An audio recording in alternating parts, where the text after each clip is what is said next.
alumnos de lengua materna, español de primer grado de secundaria, les damos la bienvenida a la programación de Aprende en Casa. Les proponemos que, desde su hogar, se acerquen a los contenidos de las asignaturas y áreas de primer grado.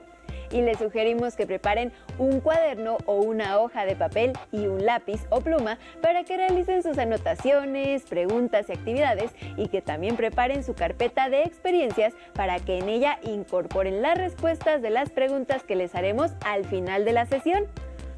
Los programas que les presentamos les serán de gran ayuda para su crecimiento personal y para cuando regresen a la escuela, una vez que se supere exitosamente esta situación. Entrando en materia, les comentamos que el propósito de esta sesión es que conozcan el uso de diversos tipos de textos como recurso para narrar una historia. Como estudiantes, han tenido la oportunidad de acercarse muchas veces a la literatura. Han podido conocer sus aspectos externos, como los valores, la cultura y las maneras de ver el mundo que se plasman en ella. Y también sus aspectos internos, como las tramas, personajes y escenarios. En esta sesión analizarán cuáles son los recursos a los que recurren las escritoras y los escritores para crear el ambiente en el que contextualizan o ubican su relato, lo que les lleva a considerar, sin importar a cuál género pertenezcan, en qué lugares y periodos históricos ocurren. Por ello, es indispensable que al leer identifiquen los aspectos espaciales y temporales que crean el ambiente. Cuando han leído un texto narrativo, ¿se han puesto a pensar a qué ha recurrido el autor o la autora para que ustedes pudieran imaginar a los personajes, la época en la que transcurre la historia, las características de los lugares y las situaciones que enfrentan? Sin duda, la vida cotidiana tiene la necesidad de describir, ya sea un lugar, una persona o un hecho particular. Sin embargo, es en los relatos escritos en donde la descripción ocupa un papel fundamental. En la creación de ambientes y objetos, también existen descripciones que pueden influir psicológicamente en las asociaciones que, con distintas ideas o sensaciones, ustedes como lectoras y lectores pueden tener. Tal es el caso de los colores, por ejemplo, el negro con el misterio, el rojo con la pasión o bien el azul con la tranquilidad. ¿Se han preguntado cómo se construyó el ambiente de una novela de terror como Drácula? ¿Y cuáles fueron los recursos que su autor utilizó para crearlos? Con el propósito de que puedan conocer más acerca de los recursos literarios que las autoras y los autores usan para crear una diversidad de ambientes, las y los invitamos a ver el siguiente video.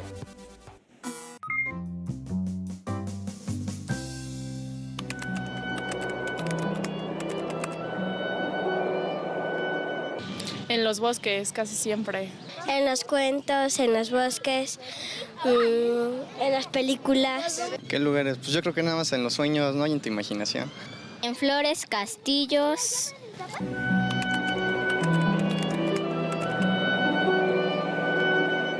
Una hada.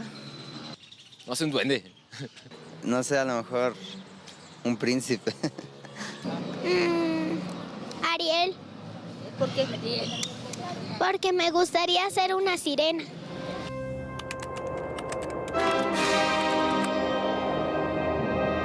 De ciencia ficción, pues en las ciudades.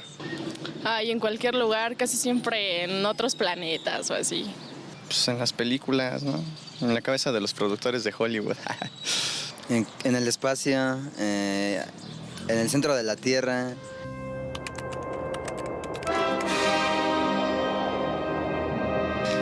Pues no sé, a lo mejor y sueños guajiros, ¿no? Porque pues aparecen así un buen de cosas que dices, pues qué onda, esto ni pasa en la realidad, pero pues igual, ¿no? Se vale soñar.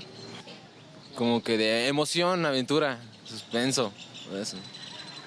Ay, que hay muchas cosas por descubrir.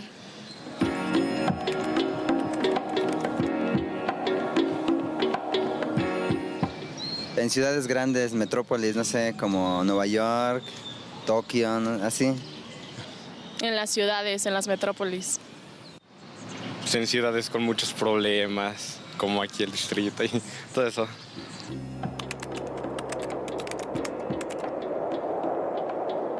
Los ambientes son opacos, yo diría. y te dan la sensación de querer aportar algo a la humanidad. Ay, así como casi siempre son muy oscuras o mucha violencia y así. Pues pueden ser muchas cosas, puede ser desesperación, a lo mejor impotencia, o a lo mejor alivio, no sé, un buen de cosas, ¿no? Dependiendo de qué historias esté relatando igual.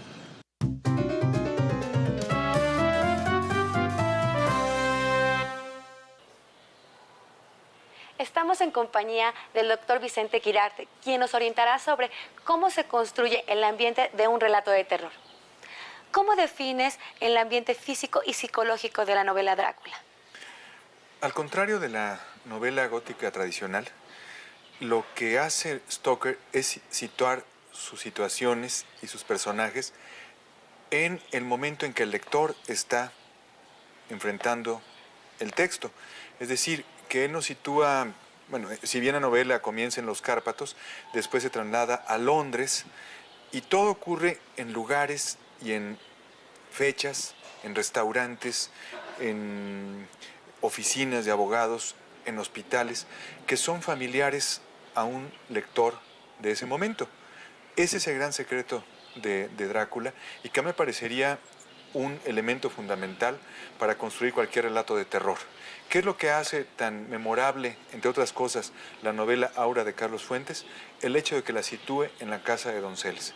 Son numerosos los jóvenes lectores y los no tan jóvenes que les encanta hacer esa peregrinación en busca de la casa de Aura. La pregunta de Herzog, aplicada al castillo de Drácula, puede aplicarse a todos los enclaves de la literatura de terror. ¿Dónde está el castillo de Drácula? Hay varios históricamente comprobables, pero el castillo de Drácula está en la imaginación. ¿Qué recursos usó Stoker para construir los ambientes de esta novela? Sobre todo estas diferentes escrituras, acudir al diario, a la taquigrafía, a la nota de periodística, al discurso pleno de personajes que también están plenamente definidos. Una mujer vanidosa y superficial como Mina, que resulta ser la primera víctima del vampiro, y quien lo vence es la mujer autónoma, la mujer inteligente, la mujer culta, la mujer leal, la mujer que finalmente tiene todo el arsenal intelectual y emotivo para vencer el deseo y la maldad encarnados por el vampiro. Es muy interesante.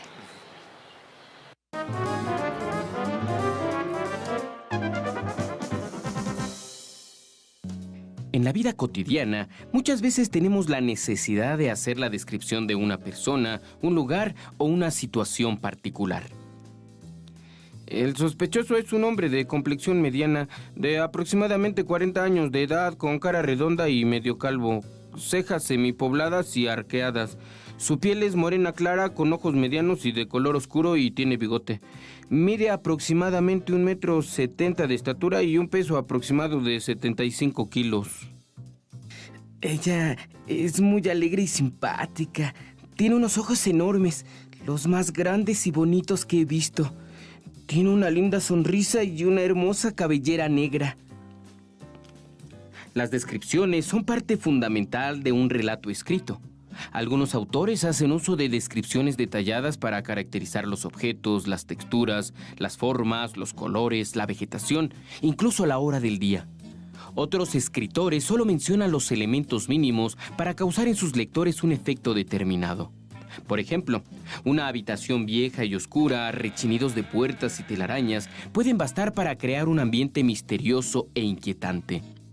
Los colores que se mencionan en un relato influyen en la creación del ambiente, pues psicológicamente los lectores los asocian con distintas ideas, objetos y sensaciones.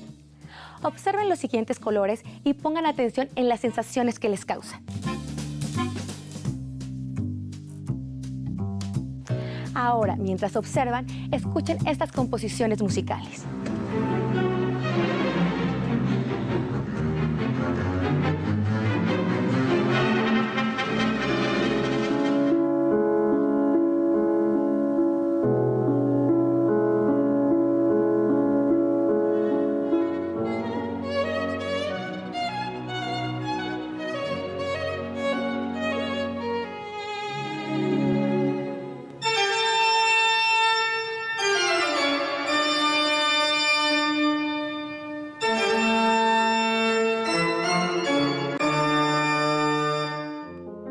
Los psicólogos asocian el color rojo con la pasión, el azul con la tranquilidad, el amarillo con el humor y la actividad, el negro con la oscuridad y el misterio.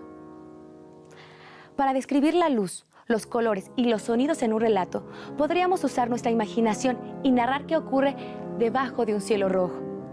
Un bosque con matices amarillos, una habitación azul o una montaña ennegrecida.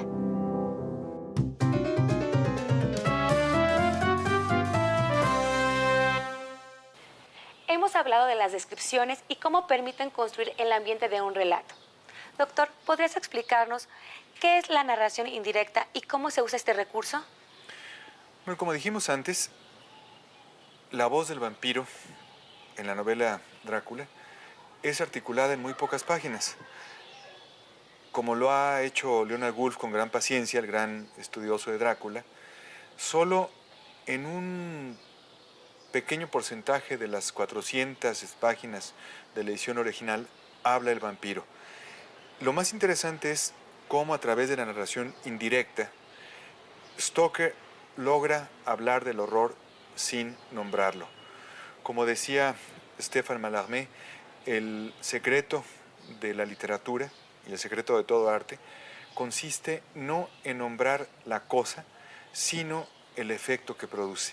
La narración indirecta de los personajes en Drácula logra crear esta atmósfera ominosa, esta atmósfera terrible que va rodeando a los personajes, como dice Van Helsing, el cazador de vampiros de la novela que después se ha convertido ya en un personaje popular de la película del mismo nombre.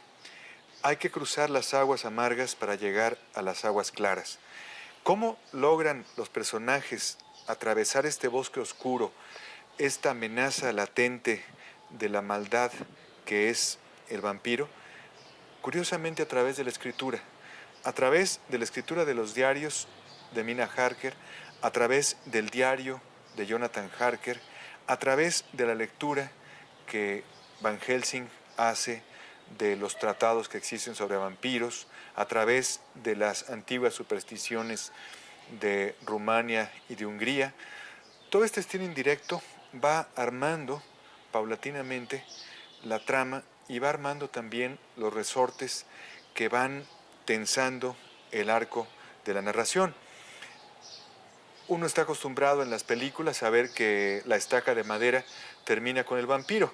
Eso tiene que ver con que la madera es un elemento natural y el vampiro, como ser antinatural, huye de todo aquello que no le pertenece, el fuego, el agua corriente, en este caso la madera. Pero en la novela original, el monstruo, el vampiro, es vencido con un cuchillo kukri y un cuchillo bowie, que eran armas de un inglés y de un americano, armas muy emblemáticas. Entonces es Estados Unidos e Inglaterra con las armas del imperio que terminan con esa amenaza que viene de Oriente. Si lo vemos desde un punto de vista político, porque la novela también puede ser leída desde múltiples perspectivas, Osama Bin Laden sería una amenaza que viene de Oriente para perturbar la tranquilidad de Occidente. Todo este discurso maniqueo que Estados Unidos en la pasada administración de Bush hizo para satanizar al Islam. Es lo mismo que pasaba en la novela Drácula, y este miedo al primitivismo y a formas distintas de religión, como comentamos hace un momento. Muchas gracias, doctor. Al contrario, gracias a ustedes.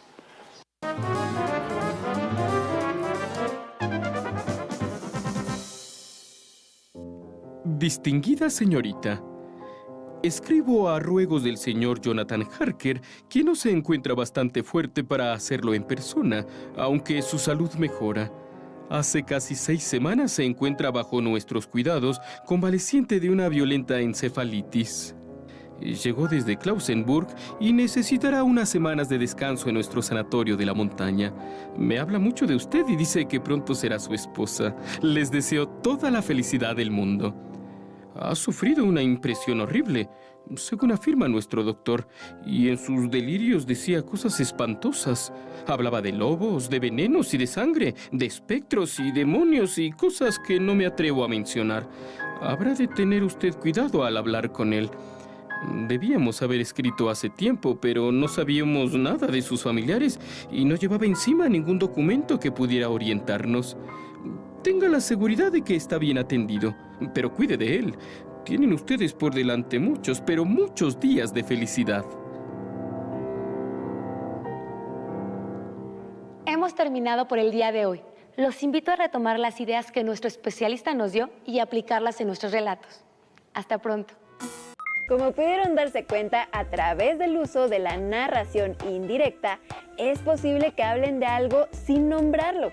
Esto lo vieron en la explicación de cómo se articula, en muy pocas ocasiones, la voz del vampiro a lo largo de toda la novela Drácula, y el autor habla del horror sin nombrarlo.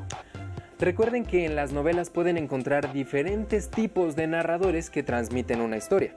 Por ejemplo, el narrador protagonista, que describe y refiere a otros personajes desde su punto de vista y con sus palabras. Y el narrador omnisciente, que hace referencia a lo que dice un personaje sin citarlo textualmente y usa un estilo indirecto. Por otro lado, tomen en cuenta que para analizar un texto narrativo, sin importar su género, es importante que conozcan cuál es su ambiente físico y psicológico y cómo es que las escritoras y los escritores hacen uso de descripciones detalladas para caracterizar las formas, los objetos, las texturas y los colores, o en otras ocasiones recurren a descripciones mínimas para crear un efecto misterioso e inquietante en sus lectores. Ahora, para que puedan ahondar y reforzar sus conocimientos sobre los tipos de narrador y las voces narrativas, las y los invitamos a ver el siguiente video. En una novela, se pueden relatar los hechos desde afuera o elegir a un personaje que con mayor o menor protagonismo vaya contando la historia desde dentro. Veamos ejemplos tomados de 3 novelas policíacas para identificar qué tipo de narrador utilizan. Sam Spade tenía el simpático aspecto de un Satanás rubio. «Sí, cariño», le dijo a Effie Perrin. Era una muchacha larguirucha y tostada por el sol. Acabó de cerrar la puerta tras de sí y dijo: «Ahí fuera hay una chica que te quiere ver». Una mujer joven pasó por la puerta. Avanzó despacio, mirando a Spade con ojos a la vez tímidos y penetrantes. «¿En qué puedo servirle?». Ella contuvo la respiración, le miró y tragó saliva. «¿Por qué no me lo cuenta todo desde el principio?», dijo Spade. Un narrador omnisciente cuenta la historia desde fuera. Lo sabe y conoce todo acerca del relato, inclusive lo que ven, sienten o piensan los personajes.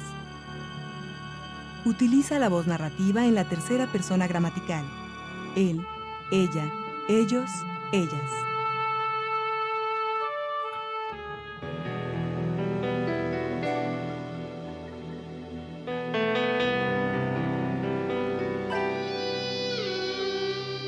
Mi nombre es Mandrake. Soy abogado criminalista. El caso que voy a relatar comprueba, como dijo alguien cuyo nombre no recuerdo, que la verdad es más extraña que la ficción, porque no está obligada a obedecer a lo posible. Luma abrió la puerta de mi oficina para dejar pasar a la visita. Era una mujer joven, esbelta, vestida con elegante discreción. Parecía salida de un cuento de hadas. ¿Puedo comenzar desde el principio?, preguntó. Para un abogado, a veces es mejor que el cliente comience por el final, le dije. Un narrador protagonista está dentro de la historia, en la que participa como personaje central. Utiliza la voz narrativa en la primera persona: yo, nosotros. Una de sus características es que sabe de la historia, gracias a su participación en ella, aunque muchos aspectos le puedan quedar ocultos.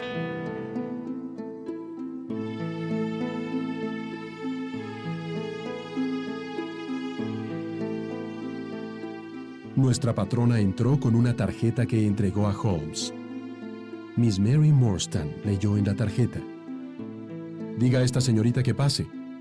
«No, no se marche usted, doctor», dijo dirigiéndose a mí. «Quiero que presencie la entrevista». Lentamente entró Miss Morstan en la habitación. Era una joven rubia de regular estatura, cuidadosamente vestida. Me fijé en que cuando cogió la silla que le tendía a Sherlock Holmes, toda ella era presa de una violenta emoción. Holmes se frotó las manos y una viva curiosidad se dibujó en su cara. «Veamos. Hable usted», dijo secamente. Finalmente, el narrador testigo está dentro de la historia y participa en ella, pero como observador. Utiliza la voz narrativa en la primera persona cuando participa en la historia, y la tercera persona cuando solo describe lo que observa. Otra particularidad de este tipo de narrador es que solo puede conocer los acontecimientos en los que estuvo involucrado o aquellos que le han sido relatados por alguien más. Tomando en cuenta lo anterior, ¿qué tipo de narrador tiene la novela La Perla de John Steinbeck? Como vieron en el video anterior, hay una relación entre el tipo de narrador y la forma en que se genera el ambiente, y eso ayuda a afianzar el género del texto que estén leyendo. Será útil que intercambien con su familia sus interpretaciones de textos narrativos, como los cuentos clásicos, policíacos, de ciencia ficción o de terror que más les gusten y sean de su interés. Así podrán conocer diferentes puntos de vista y criterios que les enriquecerán para continuar con otras lecturas. Tengan presente que el atractivo de la literatura es, sobre todo, su valor para conectarlas y conectarlos con sus emociones. Para llevar a cabo este intercambio, pueden organizar una tertulia literaria, la cual consiste en una reunión informal en la cual las y los participantes comparten su interés por un tema literario. Este tipo de actividades les puede ayudar a fomentar el respeto por otros puntos de vista, así como la responsabilidad que implica dar opiniones y comentarios. Las y los invitamos a anotar y responder las siguientes preguntas. ¿En qué tipo de ambientes les gusta que ocurran las novelas? ¿Qué género narrativo prefieren? ¿Cuál es su personaje favorito de algún texto narrativo que hayan leído? ¿Conocen cuáles son las preferencias literarias de sus amigas, amigos y familiares? ¿Qué texto narrativo les gustaría compartir en una tertulia literaria? Posteriormente, a partir de alguna de las preguntas anteriores, elaboren una reseña de un texto narrativo que hayan leído. También comenten lo que hayan aprendido con su familia y recopilen sus notas, respuestas y reflexiones en su carpeta de experiencias para compartirlas con sus compañeras, compañeros y docente cuando regresen a la escuela. Finalmente, les recomendamos realizar la lectura de El horrible sueño de Harriet, del autor Anthony Horowitz, la cual forma parte del acervo de los libros del rincón de la biblioteca escolar. Recuerden que mantener la sana distancia es también protegerse. No se pierdan las siguientes sesiones de Aprende en Casa. ¡Hasta la próxima!